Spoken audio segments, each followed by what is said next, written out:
Hello everyone, आप सभी का फिर से स्वागत है। यह घटना चक्र पर्यावरण एवं पारिस्थितिकी का डिस्कशन है, यानी इकोलॉजी एंड एनवायरनमेंट का हम लोग डिस्कस करें, जिसमें आज का टॉपिक है पर्यावरण से संबंधित विभिन्न तथ्य। तो स्टार्ट करते हैं। याद रखिएगा, कोणार्क सूर्य मंदिर 1984 में, महाबोधि मंदिर 2002 में यूनेस्को की विश्व विरासत सूची में शामिल किए गए। 2010 में यूनेस्को के द्वारा जंतर मंतर, जो कि जयपुर में है, इसको शामिल करने के बाद भारत में विश्व धरोहर स्थलों की संख्या 28 पर पहुंच गई। वर्ष 2012 में पश्चिमी घाट को इसमें शामिल करने पर यह संख्या 29 हो गई। राजस्थान की अरावली पहाड़ियों पर निर्मित 6 पहाड़ी किलों, चित्तौड़गढ़ किला, कुंभलगढ़ किला, रणथंभौर किला, जैसलमेर किला, आमेर किला और गागरोन किला को 2013 में यूनेस्को की विश्व धरोहर सूची में शामिल करने के बाद इनकी संख्या 30 हो गई। 2014 में रानी की वाव, जो कि गुजरात में है, तथा ग्रेट हिमालय नेशनल पार्क को विश्व धरोहर का दर्जा दिए जाने के बाद भारत में विश्व धरोहर स्थलों की संख्या 32 हो गई। इसके पश्चात नालंदा महाविहार, कंचनजंगा नेशनल पार्क तथा ली कार्बूजिए के वास्तुशिल्पकार यानी कैपिटल कॉम्प्लेक्स चंडीगढ़ वर्ष 2016 में इस सूची में जोड़े गए। 2017 में ऐतिहासिक शहर अहमदाबाद को भी इसमें शामिल किया गया है। यूनेस्को की विश्व धरोहर समिति की 42वीं वार्षिक बैठक जून जुलाई 2018 में मनामा, बहरीन में संपन्न हुई। इस बैठक में भारत सहित विश्व के कुल 19 नए स्थलों की विश्व धरोहर सूची में शामिल किया गया।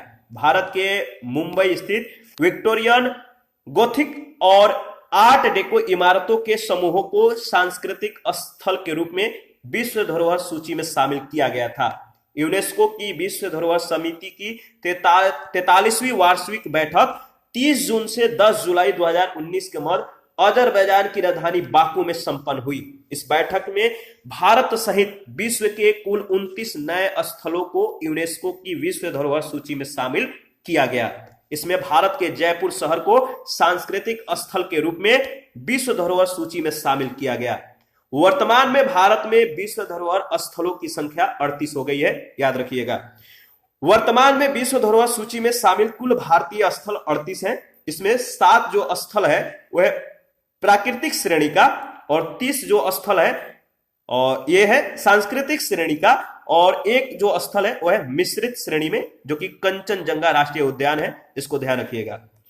देखिए, मेधा पाटेकर जो है नर्मदा बचाओ आंदोलन से संबंधित है। इस बात को ध्यान रखिएगा। प्रश्न पूछा जाता है मेधा पाटेकर का संबंध किससे है, तो नर्मदा बचाओ आंदोलन से है।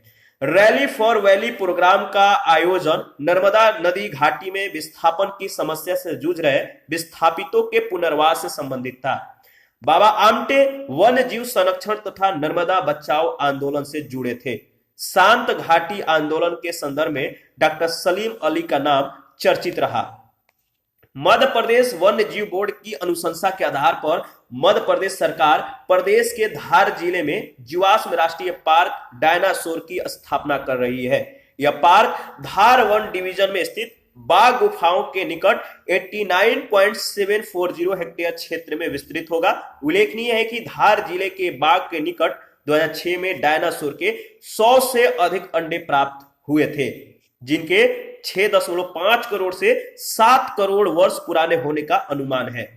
राज्यों तथा उनसे संबंधित राष्ट्रीय उद्यानों का सुमेलन जो है निम्नानुसार है। असम में जो राष्ट्रीय उद्यान है काजीरंगा, याद रखिएगा। गिर गुजरात में है। कान्हा राष्ट्रीय उद्यान मध्य प्रदेश में है, और कार्बेट राष्ट्रीय उद्यान उत्तराखंड में है। महुआ, पॉपुलर, नीम, सीता, अशोक में से जो है सीता अशोक का पेड़ सर्वाधिक उत्तम धूल नियंत्रक है। याद रखिएगा। पेरियार वन्य जीव अभयारण्य केरल में स्थित है। ग्रीन इंडिया मिशन के प्रमुख उद्देश्यों में वन आच्छादन की पुनर्प्राप्ति और संवर्धन करना है। यह अनुकूलन तथा न्यूनीकरण के संयुक्त उपायों से जलवायु परिवर्तन का प्रति उत्तर देता है। इसकी प्रमुख बातें जो है निम्नलिखित है। ठीक है, देख लेते हैं। पहला है वन या गैर वन वाली भूमि पर 50 लाख हेक्टेयर के वनों या पेड़ों को बढ़ाना तथा अन्य 50 लाख हेक्टेयर वन क्षेत्र की गुणवत्ता को सुधारना। दूसरा है जैव विविधता हाइड्रोलॉजिकल सेवाएं तथा कार्बन में कमी समेत पारिस्थितिकी तंत्र सेवाओं को सुधारना। तीसरा है वनों पर निर्भर रहने वाले 30 लाख परिवारों की कमाई को बढ़ाना और 2020 तक 5 से 6 करोड़ टन कार्बन डाइऑक्साइड की कटौती करना। याद रखिएगा, द्वितीय हरित क्रांति कृषि उत्पादन के संवर्धन में सहायक होगी, जिससे भविष्य में सभी के लिए खाद्य सुरक्षा सुनिश्चित हो सकेगी। हरित लेखाकरण ग्रीन अकाउंटिंग का प्रमुख उद्देश्य आर्थिक गतिविधियों के द्वारा पर्यावरण पर पड़ने वाले प्रभाव का व्यापक आकलन करना है। इसके अंतर्गत जीवन के लिए आवश्यक प्राकृतिक संसाधनों, प्रदूषकों और आर्थिक गतिविधियों के द्वारा हासिल जीडीपी के जो माप है, जीडीपी को माप कर उनके आंकड़े प्रस्तुत करने का कार्य किया जाता है। प्राकृतिक आपदा, याद रखिएगा, प्राकृतिक आपदा ह्रासीकरण का अंतरराष्ट्रीय दशक 1990 से 1999 को माना जाता है। मेगा डाइवर्स ऐसे देशों का समूह है जहां पृथ्वी की अधिकांश प्रजातियां पाई जाती हैं, इसलिए इन देशों को अत्यधिक जैव विविधता माना जाता है। पर्यावरण से संबंधित अमेरिकी गैर लाभकारी संस्था कंजर्वेशन इंटरनेशनल ने 1998 में 17 मेगा डाइवर्स देशों की पहचान की थी, जिनमें ऑस्ट्रेलिया, चीन, दक्षिण अफ्रीका, अमेरिका और भारत जैसे देश शामिल हैं। लोकाटक तथा सदाबहार फल वृक्ष है। लोकाटक तथा सदाबहार फल वृक्ष है। जापान में लोकाट का अत्यधिक उत्पादन होता है।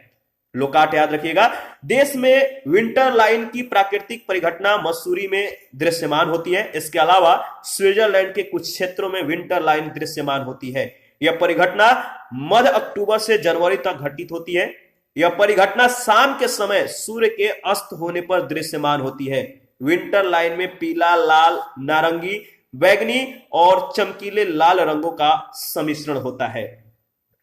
याद रखिएगा, प्रख्यात पंछी विज्ञानी डॉक्टर सलीम अली ने अपनी पुस्तक handbook of the birds of India and Pakistan volume 5 में उद्धृत किया है कि मैना जो पंछी है पशुओं के पीछे पीछे चलती है और उनके चलने के कारण उड़ने वाले कीटों का अपना आहार बनाती है।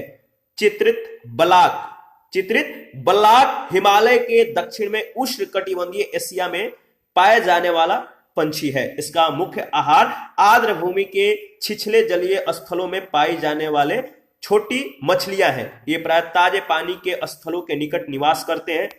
काली गर्दन वाला जो सारस है, ब्लैक नेक्ड क्रेन, काली गर्दन वाला सारस तिब्बत के पठार, भूटान, भारत के अरुणाचल प्रदेश, लद्दाख आदि में पाया जाता है। यह सर्वभक्षी है जो पौधों की जड़, कंदमूल, आलू, कीड़े मकोड़े, मछलियां, मेढक, अनाज सभी कुछ खाता है, किंतु मुख्य रूप से कटाई के पश्चात खेतों में अन्न के अवशेषों को अपना आहार के रूप में प्रयोग करता है।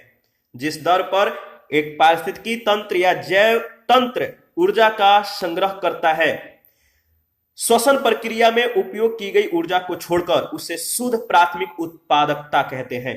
शीतोष्ण कटिबंधीय घास प्रदेश की औसत शुद्ध प्राथमिक उत्पादकता 500, याद रखिएगा, शीतोष्ण कटिबंधीय घास प्रदेश की औसत शुद्ध प्राथमिक उत्पादकता 500 ग्राम प्रति वर्ग जो है मीटर प्रति वर्ष होती है। शीतोष्ण कटिबंधीय वन की लगभग 1000, उष्ण कटिबंधीय वन की लगभग 2000 और उष्ण कटिबंधीय सवाना की 700 ग्राम प्रति वर्ग मीटर प्रति वर्ष होती है। भारत के प्रथम राष्ट्रीय सामुद्रिक पार्क की स्थापना 1982 में गुजरात के जामनगर जिले में कच्छ की खाड़ी में की गई। समुद्री राष्ट्रीय पार्क गुजरात की कच्छ के खाड़ी में स्थित है। इसकी स्थापना 1982 में की गई थी। इसका क्षेत्रफल 162.89 वर्ग किलोमीटर है। भीतरकणिका राष्ट्रीय पार्क उड़ीसा के तटीय क्षेत्र में स्थित संरक्षित क्षेत्र है। याद रखिएगा, भीतरकणिका राष्ट्रीय पार्क उड़ीसा के तटीय क्षेत्र में स्थित संरक्षित क्षेत्र है जो उच्च जैव विविधता वाला मैंग्रोव नम भूमि क्षेत्र है। इसे 26 मई 2009 को यूनेस्को की विश्व धरोहर स्थल सूची में सम्मिलित करने के लिए प्रस्तुत किया गया था। नामदफा, बांदीपुर, पेरियार और लामजाओ अभयारण्य क्रमशः अरुणाचल प्रदेश, कर्नाटक, केरल और मणिपुर में स्थित है। मैं इसको फिर से रिपीट कर देता हूं। नामदफा अरुणाचल प्रदेश, बांदीपुर मध्य प्रदेश, पेरियार कर्नाटक और लामजाओ अभयारण्य जो है देखिए, नामदफा अरुणाचल प्रदेश, बांदीपुर कहां पर है, कर्नाटक में है, पेरियार केरल में है, और लामजाओ जो अभयारण्य है वो मणिपुर में स्थित है। भारत में मौसम अनुश्रवण युक्ति सोडार कैगा, कलपक्कम, तारापुर और ट्रामे में स्थापित है। याद रखिएगा। पहला प्रश्न पूछा गया जयपुर के जंतर मंतर को यूनेस्को के द्वारा विश्व धरोहर का दर्जा घोषित होने के साथ भारत में अगस्त 2010 तक कितने स्थलों को यह दर्जा प्राप्त हो चुका है? तो सही जवाब है 28, बी ऑप्शन। 2010 में यूनेस्को के द्वारा जंतर मंतर जो कि जयपुर में है, इसको शामिल करने पर भारत में विश्व धरोहर स्थलों की संख्या 28 पर पहुंच गई थी। 2012 में पश्चिमी घाट को इसमें शामिल करने पर यह संख्या 29 हो गई। राजस्थान की अरावली पहाड़ियों पर निर्मित 6 पहाड़ी किलों, चित्तौड़गढ़ किला, कुंभलगढ़, रणथंभौर, जैसलमेर किला, आमेर किला और गागरौन किला को 2013 में यूनेस्को की विश्व धरोहर सूची में शामिल करने के बाद इसकी संख्या 30 हो गई। 2014 में रानी की वाव जो कि गुजरात में है, ग्रेट हिमालयन नेशनल पार्क को विश्व धरोहर का दर्जा दिए जाने के बाद भारत में विश्व धरोहर स्थलों की संख्या 32 हो गई। इसके पश्चात नालंदा महाविहार, कंचनजंगा नेशनल पार्क और ली कार्बूजिए के वास्तुशिल्पकार कैपिटल कॉम्प्लेक्स चंडीगढ़ वर्ष 2016 में इसी सूची में जोड़े गए। 2017 में ऐतिहासिक शहर अहमदाबाद को भी इसमें शामिल किया गया। 2018 में मुंबई स्थित विक्टोरियन गोथिक और आर्ट डेको इमारतों के समूहों को इस सूची में शामिल किया गया था। 2019 में जयपुर को इसी सूची में शामिल किया गया। अतः वर्तमान में भारत में विश्व धरोहर स्थलों की संख्या 38 हो गई है। इस बात को ध्यान रखिएगा।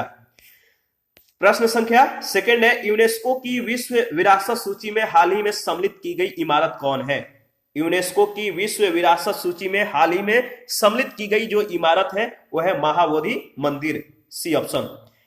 देखिए, प्रश्नगत विकल्पों में कोणार्क सूर्य मंदिर को 1984 में तथा महाबोधि मंदिर को 2002 में यूनेस्को की विश्व विरासत सूची में शामिल किए गए हैं। थर्ड नंबर है, निम्नलिखित युग्मों में से कौन एक सुमेलित नहीं है? निम्नलिखित युग्मों में से कौन एक सुमेलित नहीं है? तो सही जवाब है शांत घाटी आंदोलन का संबंध बाबा आमटे से दिया गया, जो कि सही सुमेलित नहीं है, डी ऑप्शन।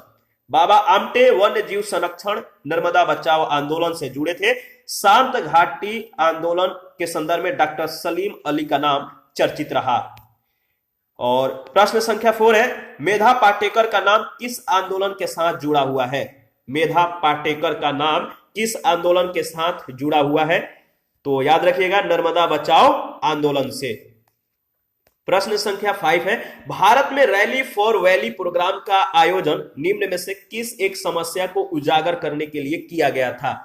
भारत में रैली फॉर वैली प्रोग्राम का आयोजन निम्न में से किस एक समस्या को उजागर करने के लिए किया गया था? आपको मालूम है, इसका सही जवाब होगा विस्थापितों के पुनर्वास की समस्या के लिए, यानी सी ऑप्शन। देखिए, रैली फॉर वैली प्रोग्राम का आयोजन नर्मदा नदी घाटी में विस्थापन की समस्या से जूझ रहे विस्थापितों के पुनर्वास से संबंधित था। प्रश्न संख्या 6 है, निम्नलिखित में से कौन मानव जनित जीवों का एक उदाहरण है?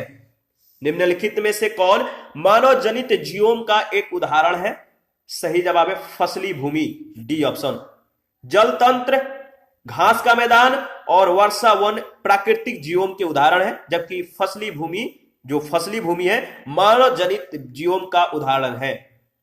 तो याद रखिएगा, जल तंत्र, घास का मैदान, वर्षा वन ये प्राकृतिक जीवों के उदाहरण है, जबकि फसली भूमि मानव जनित जीवों के उदाहरण है। प्रश्न संख्या 7 है, डायनासोर जीवाश्म राष्ट्रीय पार्क की स्थापना किस जिले में की जा रही है? तो आपको मालूम है, इंपॉर्टेंट है, ध्यान रखिएगा। डायनासोर जीवाश्म राष्ट्रीय पार्क की स्थापना किस जिले में की जा रही है? तो धार जिले में, सी ऑप्शन। मध्य प्रदेश के वन्य जीव बोर्ड की अनुशंसा के आधार पर मध्य प्रदेश सरकार प्रदेश के धार जिले में डायनासोर जीवाश्म राष्ट्रीय पार्क की स्थापना कर रही है। यह पार्क धार वन डिवीजन में स्थित बाघ गुफाओं के निकट 89.740 हेक्टेयर क्षेत्र में विस्तृत होगा। उल्लेखनीय है कि धार जिले के बाघ के निकट 2006 में डायनासोर के 100 से अधिक अंडे प्राप्त हुए थे, जिनके 6.5 करोड़ से 7 करोड़ वर्ष पुराने होने का अनुमान लगाया गया है। प्रश्न संख्या 8 है, आपको सूची 1 सूची 2 के साथ मिलान करना है। इसका सही जवाब क्या होगा बताइए। गिर कहां पे है? तो गिर गुजरात, ठीक है। काजीरंगा बताइए कहां पे है? कार्बेट, कार्बेट है उत्तराखंड। कान्हा मध्य प्रदेश, और जो असम है काजीरंगा। तो इसका सही जवाब होगा असम काजीरंगा, गुजरात गिर, मध्य प्रदेश कान्हा और उत्तराखंड कार्बेट। डी ऑप्शन आपका बिल्कुल सही है। आगे बढ़ते हैं। प्रश्न संख्या 9 है, धूल प्रदूषण रोकने के लिए उपयुक्त वृक्ष कौन है? धूल प्रदूषण को रोकने के लिए उपयुक्त वृक्ष है सीता अशोक, ए ऑप्शन। देखिए प्रश्नगत वृक्षों में सीता अशोक का पेड़ सर्वाधिक उत्तम धूल नियंत्रक है। प्रश्न संख्या 10, पेरियार वन्य जीव अभयारण्य निम्नलिखित में से किस राज्य में स्थित है? पेरियार वन्य जीव अभयारण्य निम्नलिखित में से किस राज्य में स्थित है? तो केरल में। याद रखिएगा पेरियार वन्य जीव अभयारण्य केरल में स्थित है। और प्रश्न संख्या 11 है, निम्नलिखित में से कौन से भारत सरकार के हरित भारत मिशन के उद्देश्यों को सर्वोत्तम रूप से वर्णित करता है? निम्नलिखित में से कौन से भारत के हरित भारत मिशन के उद्देश्यों को सर्वोत्तम रूप से वर्णित करता है? इसका सही जवाब क्या होगा? तो देखिए इसका सही जवाब होगा सी ऑप्शन। केवल तीसरा स्टेटमेंट जो है इसको मतलब कि इसके संदर्भ में सही है। वन आच्छादन की पुनर्प्राप्ति और संवर्धन करना तथा अनुकूलन एवं न्यूनीकरण के संयुक्त उपायों से जलवायु परिवर्तन का प्रत्युत्तर देना। इसके बारे में हम लोगों ने शुरू में ही डिस्कशन किया था। तो याद रखिएगा जो ग्रीन इंडिया मिशन है इसके उद्देश्य को सर्वोत्तम रूप से जो वर्णित करता है वो है तीसरा कथन। इसके बारे में फिर से हम लोग रिवीजन कर लेते हैं। देखिए ग्रीन इंडिया मिशन के प्रमुख उद्देश्यों में वन आच्छादन की पुनर्प्राप्ति और संवर्धन करना है। यह अनुकूलन तथा न्यूनीकरण के संयुक्त उपायों से जलवायु परिवर्तन का प्रत्युत्तर देता है। इसकी प्रमुख बातें निम्नलिखित है। पहला है वन या गैर वन वाली भूमि पर 50 लाख हेक्टेयर के वनों या पेड़ों को बढ़ाना तथा अन्य 50 लाख हेक्टेयर वन्य क्षेत्रों की गुणवत्ता को सुधार करना। दूसरा है जैव विविधता, हाइड्रोलॉजिकल सेवाएं तथा कार्बन में कमी समेत पारिस्थितिकी तंत्र सेवाओं को सुधारना। वनों पर निर्भर रहने वाले 30 लाख परिवारों की कमाई को बढ़ाना और 2020 तक 5 से 6 करोड़ टन कार्बन डाइऑक्साइड की कटौती करना। 12 नंबर है प्राकृतिक आपदा ह्रासीकरण का अंतरराष्ट्रीय दशक माना जाता है। प्राकृतिक आपदा ह्रासीकरण का अंतरराष्ट्रीय दशक माना जाता है। तो याद रखिएगा प्राकृतिक आपदा ह्रासीकरण का अंतरराष्ट्रीय दशक 1990 से 1999 को माना जाता है। 1990 से 1999 जो कि ऑप्शन में नहीं है, तो ध्यान रखिएगा। 13 नंबर है निम्नलिखित में से किसे मेगा डाइवर्स देश के रूप में जाना जाता है? किसे मेगा डाइवर्स देश के रूप में जाना जाता है? तो सही जवाब होगा ऑस्ट्रेलिया। देखिए मेगा डाइवर्स ऐसे देशों का समूह है जहां पृथ्वी की अधिकांश प्रजातियां पाई जाती है और इसलिए इन देशों को अत्यधिक जैव विविधता माना जाता है। पर्यावरण से संबंधित अमेरिकी गैर लाभकारी संस्था कंजर्वेशन इंटरनेशनल ने 1998 में 17 मेगा डाइवर्स देशों की पहचान की थी, जिनमें ऑस्ट्रेलिया, चीन, दक्षिण अफ्रीका, अमेरिका और भारत जैसे देश शामिल हैं। प्रश्न संख्या 14 है निम्नलिखित में से कौन सदाबहार फल वृक्ष है? निम्नलिखित में से कौन सदाबहार फल वृक्ष है? सही जवाब होगा लोकाट। देखिए लोकाट एक जो है सदाबहार एवरग्रीन फल वृक्ष है। जापान में लोकाट का अत्यधिक उत्पादन होता है। 15 नंबर है मौसम अनुश्रवण युक्ति सोडार स्थापित है। मौसम अनुश्रवण युक्ति सोडार स्थापित है कैगा और कल्पक्कम में। याद रखिएगा डी ऑप्शन। भारत में मौसम अनुश्रवण युक्ति सोडार कैगा, कल्पक्कम, तारापुर और ट्रामे में स्थापित है। इन चारों जगहों को जो है याद रखना है, कैगा, कल्पक्कम, तारापुर और ट्रामे। प्रश्न संख्या 16 है देश में विंटर लाइन की प्राकृतिक परिघटना किस नगर में दृश्यमान होती है? देश में विंटर लाइन की प्राकृतिक परिघटना किस नगर में दृश्यमान होती है? तो सही जवाब है मसूरी में, सी ऑप्शन। इसके बारे में देख लेते हैं। देखिए देश में विंटर लाइन की प्राकृतिक परिघटना मसूरी में दृश्यमान होती है। इसके अलावा स्विट्जरलैंड के कुछ क्षेत्रों में विंटर लाइन दृश्यमान होती है। यह परिघटना मध्य अक्टूबर से जनवरी तक घटित होती है। यह परिघटना शाम के समय सूर्य के अस्त होने पर दृश्यमान होती है। विंटर लाइन में पीला, लाल, नारंगी, बैंगनी और चमकीले लाल रंगों का सम्मिश्रण होता है।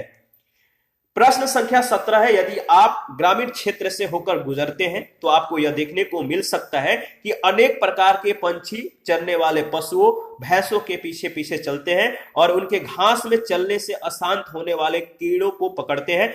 निम्नलिखित में से कौन से ऐसे पक्षी हैं? इसका सही जवाब क्या होगा, इसके बारे में हम लोगों ने डिस्कस किया था। सही जवाब है, देखिए, साधारण मैना, यानी कि केवल दूसरा, यानी बी ऑप्शन में दिया गया साधारण मैना। देखिए, प्रख्यात पंछी वैज्ञानिक डॉक्टर सलीम अली ने अपनी पुस्तक handbook of the bird of India and Pakistan volume 5 में स्पष्ट उद्धृत किया है कि मैना जो पंछी है, मैना पंछी पशुओं के पीछे पीछे चलती है और उनके चलने के कारण उड़ने वाले कीड़ों को अपना यह आहार बनाती है। चित्रित बलाक हिमालय के दक्षिण में उष्णकटिबंधीय एशिया में पाया जाने वाला पंछी है और इसका मुख्य आहार आर्द्र भूमि के छिछले जलीय स्थलों में पाई जाने वाली छोटी मछलियां हैं। यह प्रायः ताजे पानी के स्थलों के निकट निवास करते हैं। काली गर्दन वाला सारस जो है तिब्बत के पठार, भूटान और भारत के अरुणाचल प्रदेश, लद्दाख आदि में पाया जाता है और यह सर्वभक्षी होता है, जो पौधों की जड़, कंदमूल, आलू, कीड़े मकोड़े, मछलियां, मेढक, अनाज सभी कुछ खाता है, किंतु मुख्य रूप से कटाई के पश्चात खेतों में अन्न के अवशेषों को अपने आहार के रूप में ये प्रयोग करता है। प्रश्न संख्या 18 है, निम्न में से किसकी औसत, याद रखिएगा, निम्न में से किसकी औसत शुद्ध प्राथमिक उत्पादकता सबसे कम है? निम्न में से किसकी औसत शुद्ध प्राथमिक उत्पादकता सबसे कम है? तो सही जवाब है शीतोष्ण कटिबंधीय घास प्रदेश का। देखिए, जिस दर पर एक पारिस्थितिकी तंत्र या जैव तंत्र ऊर्जा का संग्रह करता है, श्वसन प्रक्रिया में उपयोग की गई ऊर्जा को छोड़कर उसे शुद्ध प्राथमिक उत्पादकता कहते हैं। शीतोष्ण कटिबंधीय घास प्रदेश की औसत शुद्ध प्राथमिक उत्पादकता 500 ग्राम प्रति वर्ग मीटर प्रति वर्ष होती है। शीतोष्ण कटिबंधीय वन की लगभग 1000, उष्ण कटिबंधीय वन की लगभग जो है 2000 और उष्ण कटिबंधीय सवाना की 700 ग्राम प्रति वर्ग मीटर प्रति वर्ष होती है, ध्यान रखिएगा। और प्रश्न संख्या 19 है, भारत का राष्ट्रीय सामुद्रिक पार्क स्थित है? भारत का राष्ट्रीय सामुद्रिक पार्क स्थित है, सही जवाब है कच्छ में। भारत के प्रथम राष्ट्रीय सामुद्रिक पार्क की स्थापना 1982 में गुजरात के जामनगर जिले में कच्छ की खाड़ी में जो है की गई। प्रश्न संख्या 20 है, समुद्री राष्ट्रीय पार्क अवस्थित है? तो कच्छ के खाड़ी में। समुद्री राष्ट्रीय पार्क गुजरात के कच्छ के खाड़ी में स्थित है और इसकी स्थापना 1982 में की गई। इसका क्षेत्रफल 162.89 वर्ग किलोमीटर है। प्रश्न संख्या 21, भीतरकणिका, जिसे अभी हाल ही में विश्व धरोहर स्थल के सूची में सम्मिलित किया गया है, अवस्थित है। भीतरकणिका, याद रखिएगा, विश्व धरोहर स्थल के सूची में शामिल है और यह कहां पर अवस्थित है? तो उड़ीसा में। देखिए, भीतरकणिका राष्ट्रीय पार्क उड़ीसा के तटीय क्षेत्र में स्थित संरक्षित क्षेत्र है जो उच्च जैव विविधता वाला मैंग्रोव नम भूमि क्षेत्र है। इसे 26 मई 2009 को यूनेस्को की विश्व धरोहर स्थल सूची में सम्मिलित करने के लिए जो है प्रस्तुत किया गया था। तो याद रखिएगा 26 मई 2009 को। और प्रश्न संख्या 22, इसमें सूची 1 सूची 2 के साथ आपको मिलान करना है। इसका सही जवाब क्या होगा, आप बताइए। तो बताइए, नामदफा कहां पर है? नामदफा अरुणाचल प्रदेश, याद रखिएगा, इसके बारे में हम लोगों ने पूरी तरह से डिस्कस किया है। नामदफा का संबंध अरुणाचल प्रदेश। बांदीपुर कहां पर है, बताइए। बांदीपुर कुछ ही सेकंड पहले हम लोगों ने इसके बारे में डिस्कस किया है। पेरियार और पेरियार है केरल और लामजाओ मणिपुर, ठीक है। तो देखिए, नामदफा, बांदीपुर, पेरियार, लामजाओ अभयारण्य अरुणाचल प्रदेश, कर्नाटक, केरल और मणिपुर में स्थित है, ध्यान रखिएगा। इसके बारे में हम लोगों ने शुरू में ही डिस्कस किया था। और आप लोग कमेंट बहुत कम करते हैं, प्लीज कमेंट किया करिए। कहीं भी डाउट हो या किसी भी टॉपिक में या किसी भी प्रश्न में आप हमें कमेंट कर सकते हैं, तो आपको जो भी डाउट होंगे आपको क्लियर कर दिया जाएगा। और आप अपना प्रतिक्रिया जरूर दीजिए, आपके प्रतिक्रियाओं का हमें देखिए बेसब्री से इंतजार रहता है। और जिन लोगों ने Telegram channel, Telegram quiz group, Facebook page, Instagram को ज्वाइन नहीं किया है तो वीडियो के डिस्क्रिप्शन बॉक्स में उसका लिंक है, आप ज्वाइन कर सकते हैं। और जिन लोगों को घटना चक्र का पीडीएफ चाहिए आप हमें कमेंट कर सकते हैं या टेलीग्राम चैनल को ज्वाइन कर लीजिए, इसके रिगार्डिंग में वहां पे इंफॉर्मेशन को शेयर किया गया है। तो थैंक यू, मिलते हैं नेक्स्ट सेशन में।